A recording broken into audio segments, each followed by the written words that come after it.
Hello, Maria. Thanks for coming in for the interview. It's my pleasure. Thanks for inviting me. Well, as you know, the company has been expanding and we have an opening in our HR department. We're creating a new role for someone to lead our training and development within the company. Yes, I very much think that my skills and experience are a good fit for what you're looking for. That sounds great. So, your CV looks strong, though it would be good if you could give us an overview, in your own words, of what you've been doing over the past 4 years or so. Well, in my first job 4 years ago, I was working for a small HR services provider which offered HR services including L&D to corporate clients. Okay, so it was only B2B? Yes, we only offered services to other companies, not B2C. Right. And it says here you then left that company about 3 years ago. Yes, that's right. I was looking for a little more stability and also to be part of a larger organization. So I joined a company with around 100 staff and a small HR team. As there are only a few of us, we each deal with a range of HR topics.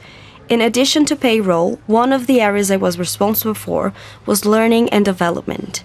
I see. And so why do you want to change jobs now? Well, I very much like the L&D side of my role, and I've always had particularly good feedback for my work in this area. I believe I excel in that field. So I'm looking to specialize, and as your company has around 2,000 people, right? Yes, that's right. Well, an organization of this size would give me the scope to specialize in L&D. I'm also a big follower of your brand and feel fully aligned with your image and values. Well, that all sounds good. And I can see you have an L&D qualification. Yes, I got a diploma 2 years ago. I am also currently working on a further diploma in psychology with a specific focus on learning and performance management. Very good. Well, it looks like you have the qualifications and experience we're looking for. What do you think will be the main challenges of coming to a much larger company? I can see that it might be perceived as a weakness to not have experience in an organization of this size. Though I see that it could also be a benefit.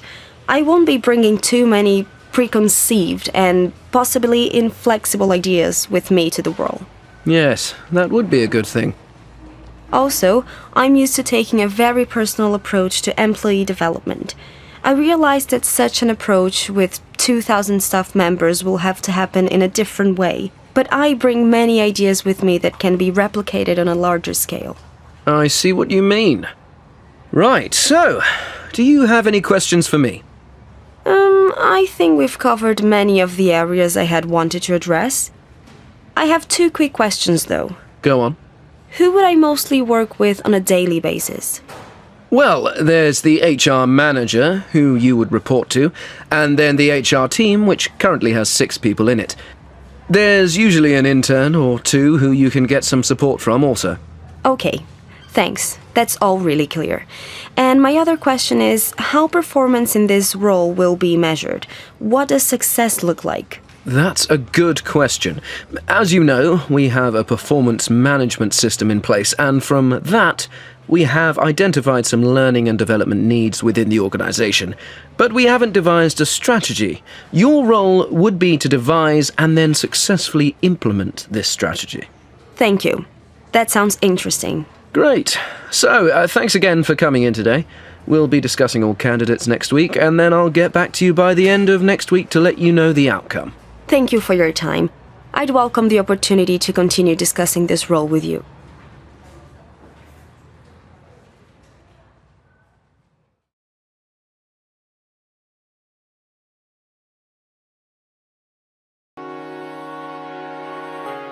Today, we're looking at the darker side of literature, with 2 books about not-so-happy families. And we've got writer Helen Slade and book critic Anna Kimura to talk us through them. First up, we're looking at Her Mother's Daughter by Alice Fitzgerald, a novel written from 2 points of view, one of a child and the other of her very troubled mother. Helen, I have to be honest, I found this one hard to read. It's very well written, but, well, how did you find it? I know what you mean, but I literally couldn't put it down and stayed up till 3 in the morning to finish it. There's something about immersing yourself in a family this flawed, this damaged, that's compelling. You'd never want to be in that family yourself, but that's what reading is about, isn't it? Wearing someone else's shoes for a while without ever having to live their reality. You surprise me. The families in your own books are a million miles away from this one. Yeah, my readers can always be sure they're going to get a happy ending, which you definitely, I don't want to give too much away here, but you definitely don't feel like a happy ending is coming for these characters. Okay, so don't mention the ending, but can you just describe for listeners what the book is about? So, it's about a family with secrets. The mother has hidden her troubled childhood from her husband and her 2 children, but of course it's shaped her entire personality and how she behaves as a mother and as a wife, which is especially obvious when we're reading the sections told in the child's voice, even though the little girl herself doesn't understand the meaning of everything she's seeing. For me, what was really so shocking was less what happened to the mother when she was a child, but how the mother treated her own children. Why is that, do you think?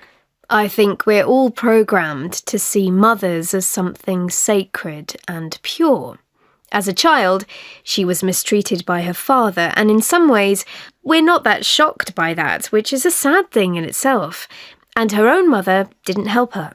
As a reader, we're less affected by that, I think, because that part of the story is revealed to us in the mother's voice, the adult voice.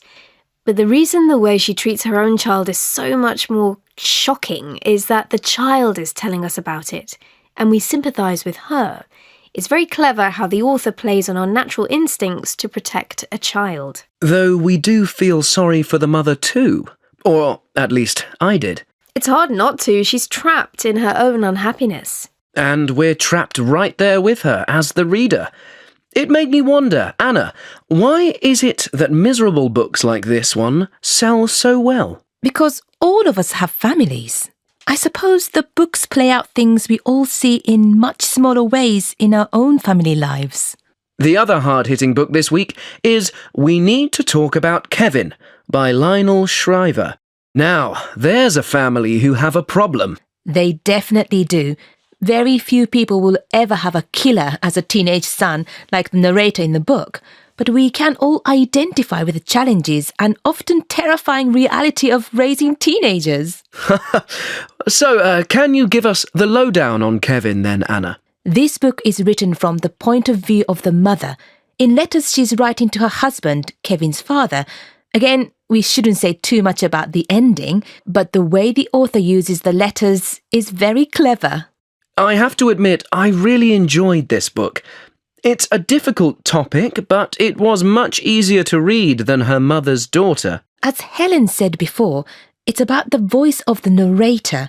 There's no child's voice, and in this story, the victims in many ways are the adults. Though, of course, Kevin's sister is a victim of her brother's evil. Yes, and the idea of where evil comes from is a theme that comes out in both books. If you choose to call it evil, that is, I prefer to describe it as a complete lack of empathy. The mother in Her Mother's Daughter had a terrible childhood, but Kevin's from a happy home and good parents. Is he, though? The mother often admits she found motherhood hard. Aren't we supposed to think she might have caused Kevin to turn out the way he does, just like in Her Mother's Daughter? Both books certainly look at how the mistakes of the parents affect children, and this is another reason we relate to these books. Parents are always worrying if they're doing a good job.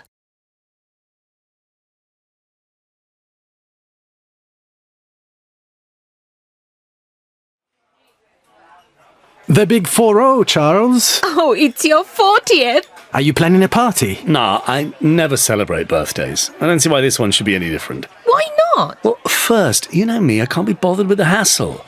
It's my birthday, but I'm supposed to do all the hard work. Contacting people, finding a venue, organising food, worrying who will show up. No thanks. Someone's angling for a surprise party, eh, Dora? Marco, stop.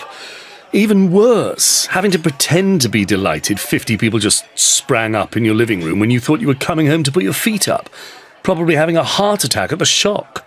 Note to self, never to organise your surprise party. Okay then.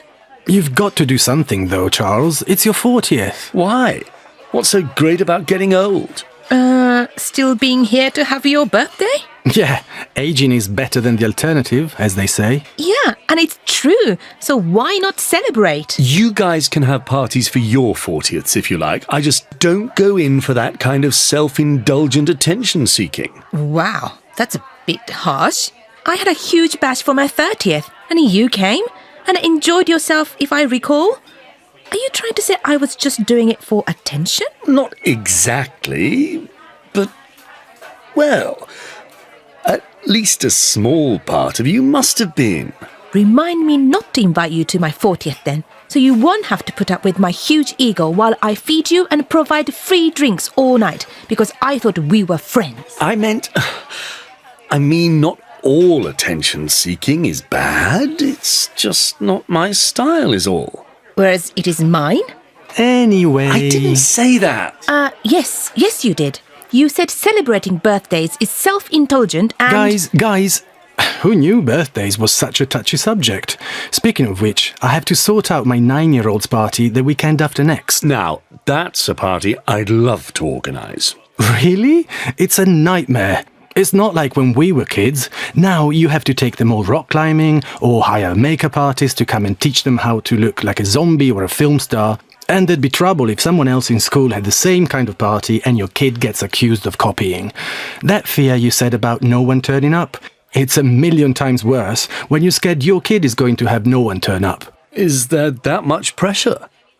Yeah, it's crazy. Last year, I got it right with the cinema trip. Simple, but always a winner. But we can't do the same thing again, apparently. It says it in my official laws for 9-year-olds book. I've got so many fond memories of birthday parties as a kid. Party food and games and watching cartoons until your parents arrived. Trust me, your parents were stressing out. At the risk of restarting the argument, when do you think you stopped enjoying birthdays then? I don't know, really. Somewhere around moving away from home and getting a job and being a grown-up. I don't mean birthdays are immature. I mean it takes a while to make new friends, and so birthdays just become more low-key, and it's drinks with a couple of friends or dinner or something. And I just got out of the habit, I guess. Maybe I just need to have a kid-style party like we used to have. Play musical chairs and eat pineapple and cheese on sticks and all that. Very retro. I bet people would love that. Yeah, they would. Well, I would anyway. And maybe it'll catch on with my kids and it'll start a new party trend. You've got me thinking. It's not a terrible idea. Maybe I will have a party this year.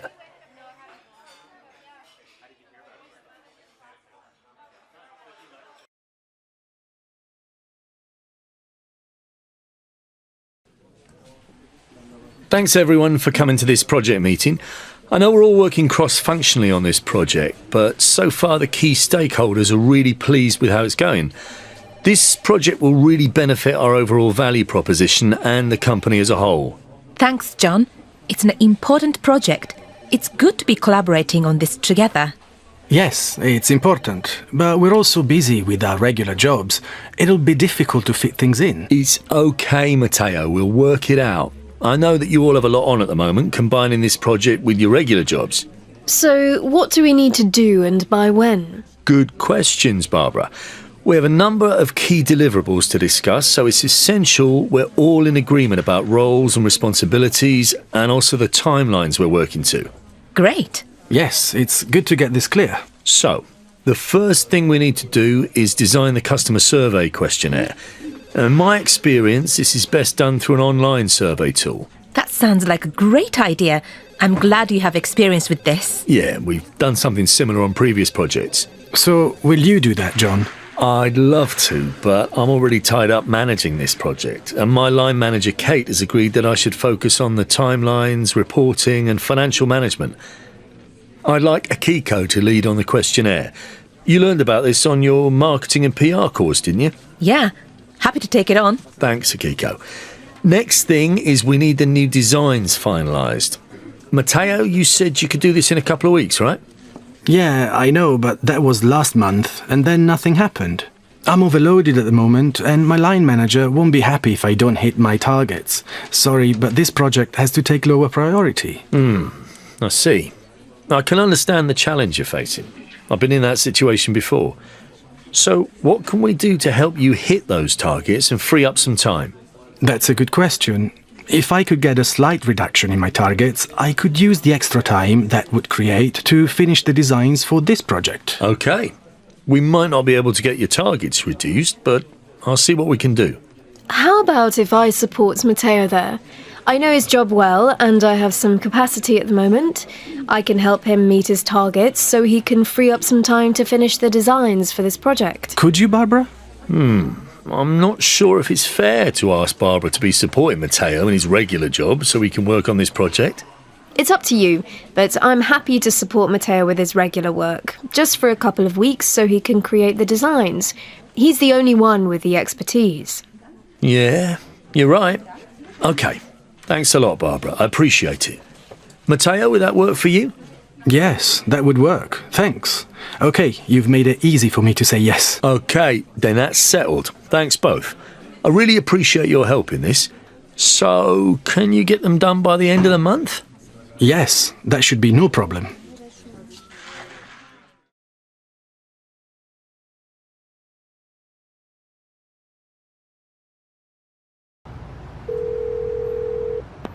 Jean, hi.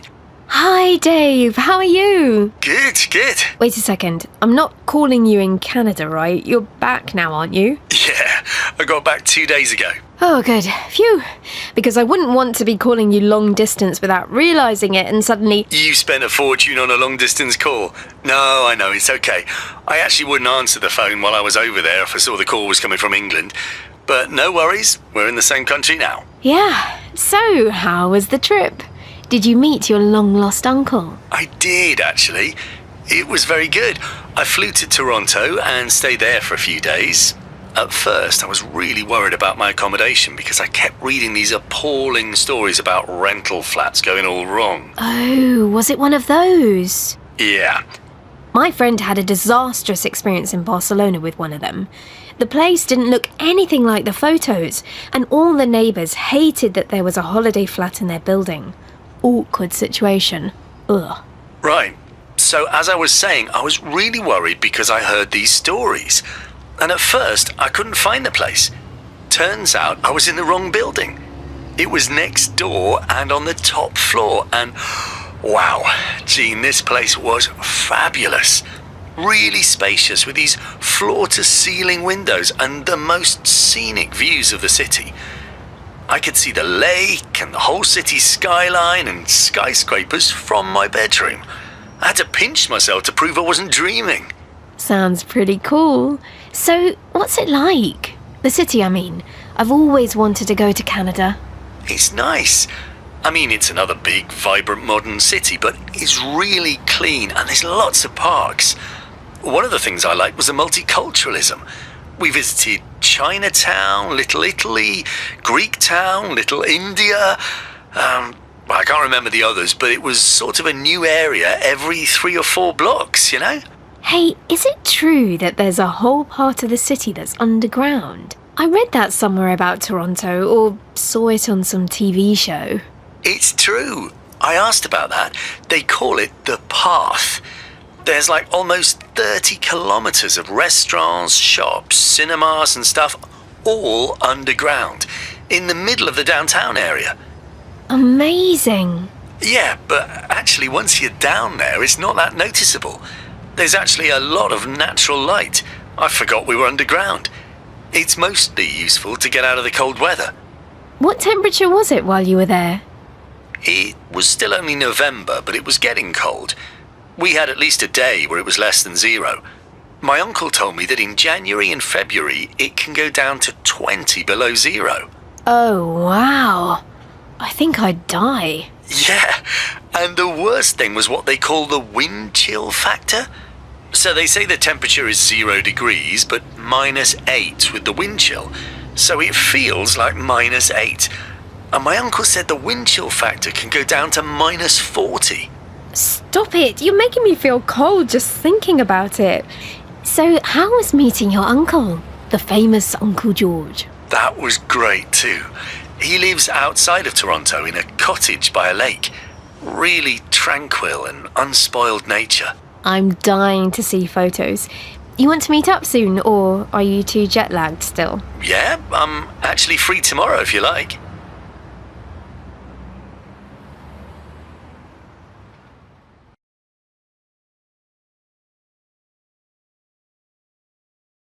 A.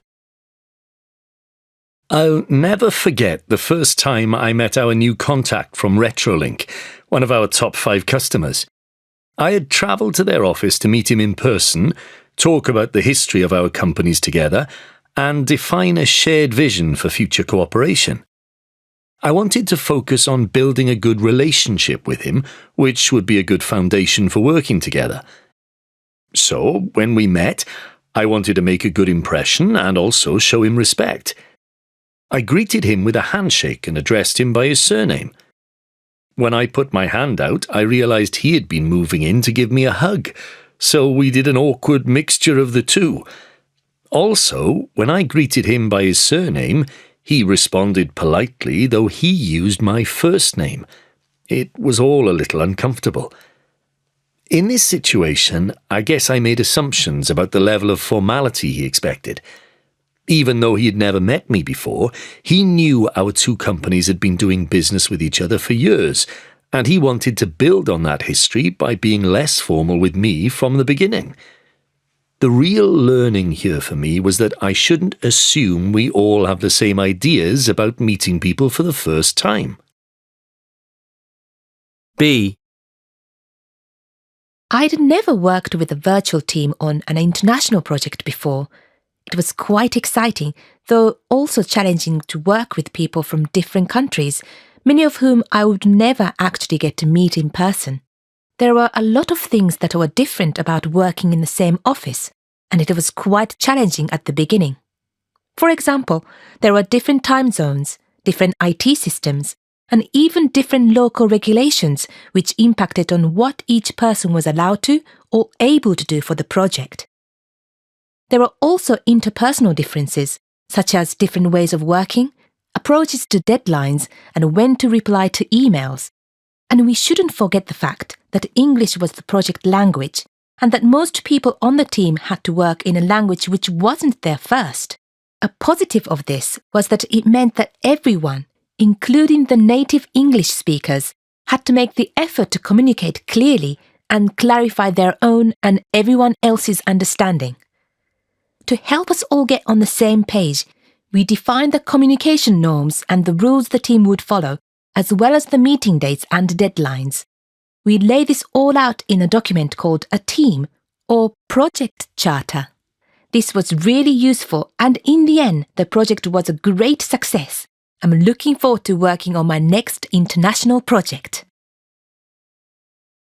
C. I went through a bit of a rough patch last year at work. I was already committed to too much, and then we lost a team member through restructuring, and I quickly became overloaded. This led to me doing too much overtime and feeling very stressed. My boss was really helpful, and she pushed back against the unrealistic targets that had been set for our department. She also introduced me to the SMART approach to goal setting. It's an acronym, SMART. You use it to create goals that are specific, measurable, achievable, relevant, and timely. I used this approach to deal with all of the things that were overloading me. It helped me to prioritize some tasks, to do some later, and to drop some completely. I often use this approach now, and feel much more in control of my time and workload. D. Have you ever missed a flight or had one cancelled? I did. It happened to me last week. My flight home from a business trip was the last one of the day, and we were told it was going to be delayed. That's always a risk at the end of each day. The ground crew kept extending the delay until eventually they cancelled the flight completely. They then told us to go back through the airport to the departures area to talk to their agent, who would organise hotels for everyone and rebook us on the following day's flight. As soon as they made the announcement about the cancellation, I knew I had to think quickly, as it would not be likely that the flight would have capacity to take everyone from my cancelled flight. I hurried back through the airport and was one of the first to make it to the desk. That turned out to be a good idea, as there were only 9 seats available on the flight the next morning. Everyone else had to fly to a different airport and then continue back to our destination airport in coaches. Lucky me, right?